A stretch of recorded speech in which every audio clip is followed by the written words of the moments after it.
We are getting more details following a deadly shooting in Texas, now being investigated as a possible act of terrorism. 2 people were killed and more than a dozen others injured after a gunman opened fire outside a popular bar in downtown Austin. It happened early Sunday morning. The suspected shooter has now been identified as a 53-year-old naturalized U.S. citizen. He was shot and killed by police on the scene.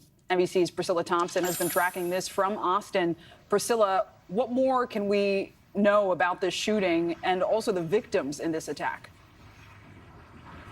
Yeah, Zinkley, I'll start with the victims, as police just briefed a short while ago. And while we have been reporting 2 people were killed, we're learning that death toll may be rising, as police said that there is another victim who is preparing to be taken off of life support. But we know that there were 14 people injured, 3 of those critically, and they were taken to a hospital. But in terms of what happened, it happened early Sunday morning just outside of this beer garden. Apparently, according to police, the suspect drove around in his SUV several times before rolling down the window and firing a pistol, then ultimately getting out of the vehicle and firing with a rifle. So we have heard from the family member of Ryder Harrington, his family, his older brother, saying in a statement, watching the man he had become and seeing all the lives he touched leaves me certain that this world was robbed of a great future. And we also have the name of the other victim, police saying that her name was Savitha Shan.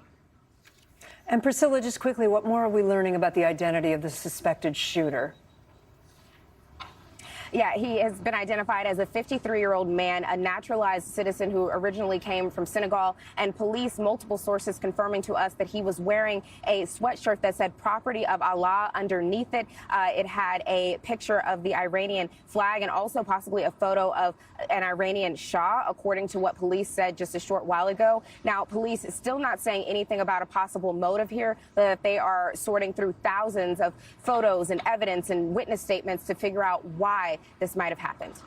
We thank you for watching, and remember, stay updated on breaking news and top stories on the NBC News app or watch live on our YouTube channel.